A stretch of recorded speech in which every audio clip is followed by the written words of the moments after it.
All right, hello everyone. In this video, we're going to discuss scientific notation and really the power and how if we want to be super lazy, scientific notation helps us out a lot. So in physics and really in science in general, we sort of want to understand everything. And when I say everything, I don't just mean everything at everyday human scales, but I mean super, super small things and very, very large things. So what I have written here is, so on top we have the mass of an electron, right? In physics, we definitely want to understand electrons. They're fundamental to building blocks of nature. And the mass of an electron in kilograms is 0.0000. I am not even going to say all these zeros, lots of zeros, 9109 approximately kilograms. So it's a very small number. Now, in between, if we go up in scale, we get to sort of the mass of your average human. I don't know, someone's about 70 kilograms. So that's a pretty nice number. I could just write that. If I just only cared about human scales, this number's pretty good. And then if we move up, we also want to understand very big things. For instance, the sun. So this is the mass of the sun, which is 19891000000. I wouldn't even know how to say this number out loud. It's such a big number. It's lots of zeros.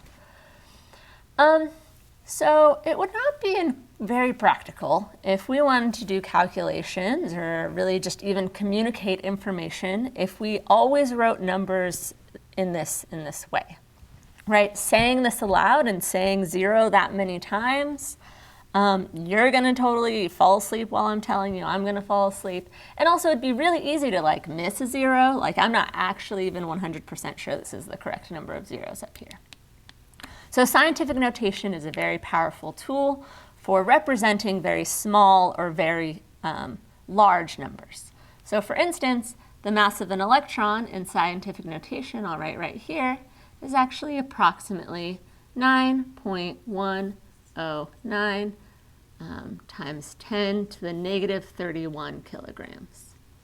And this is much more compact. Similarly, the mass of the sun, which is a huge number, is 1.9891 times 10 to the positive 30 kilograms. So this is a very large number, and again, we can write it in this nice compact form using scientific notation. Now for completeness, we could also write the mass of our human, and this is just going to be 7 times 10 kilograms, or you could say 10 to the 1 if you want. And so scientific notation is really packaging large and small numbers using powers of 10. So if we want to understand where this notation comes from, we need to think about powers of 10.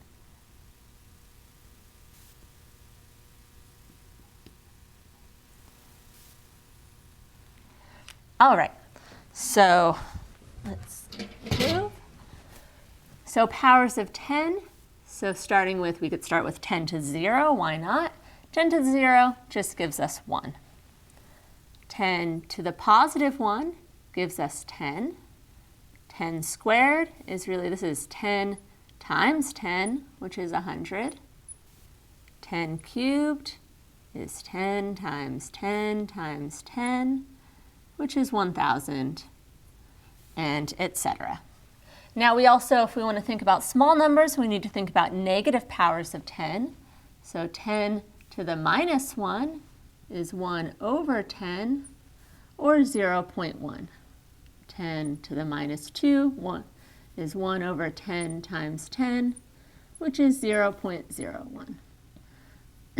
One last example, minus 3, 1 over 10 times 10 times 10, 0.001, etc. You get the point, hopefully. So one thing to notice, maybe you don't always want to write this 10 times 10 times 10, or you just want to go more directly from the power of 10 to the number. And one thing to notice is that you can always think about this power as being the number of places a decimal point is moving away from the number 1. And so what do I mean like this? So 10 sort of looks like 1 had you moved a decimal point over one spot.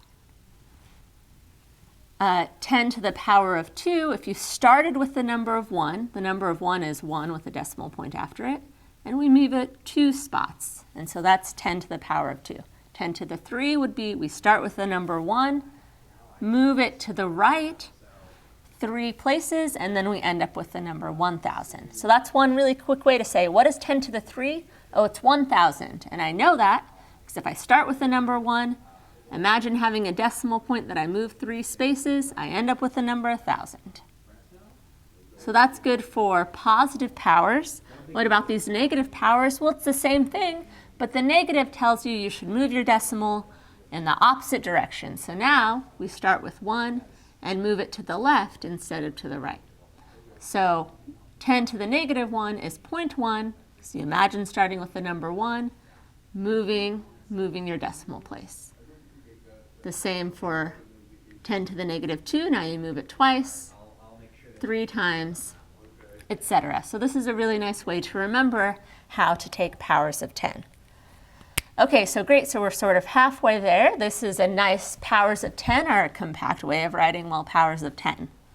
But we want to be able to write more complicated numbers like these. But that's pretty easy, actually. So all we need to do, so for instance, you knew if you wanted to write, let's start with a pretty easy number. So let's do some examples. Let's consider 20,100. Right, and we want to write this number in scientific notation, right? All we have to do is this is going to be, so you imagine, this is a big number, so we're doing some positive powers of 10. Imagine having a decimal point, even if one wasn't there. Let's add one in. We're going to imagine moving this decimal point, and we want to count how many times we would have to move it to get it to just a single digit number with decimals following it.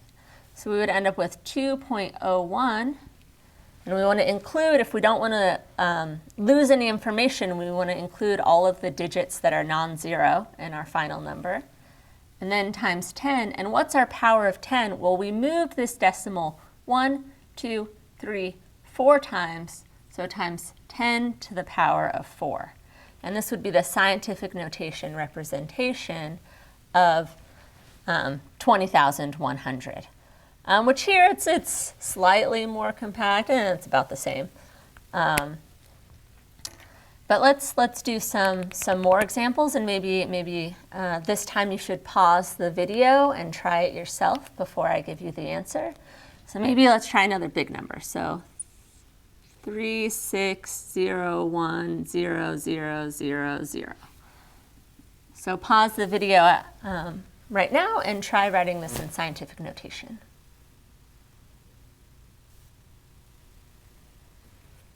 So doing it together, right? We start with our decimal place. We move it 1, 2, 3, 4, 5, 6, 7, so that there's only one more digit left to the left of the decimal place.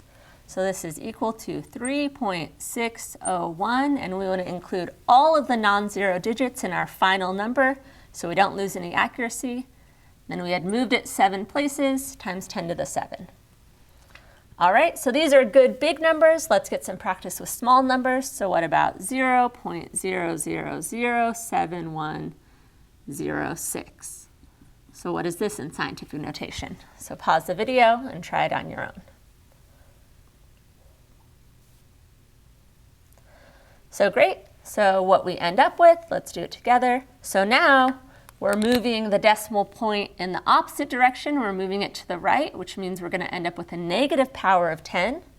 We have to move it to the right. Again, we want to end up such that there's only one non-zero number to the left. So we move it 4 times.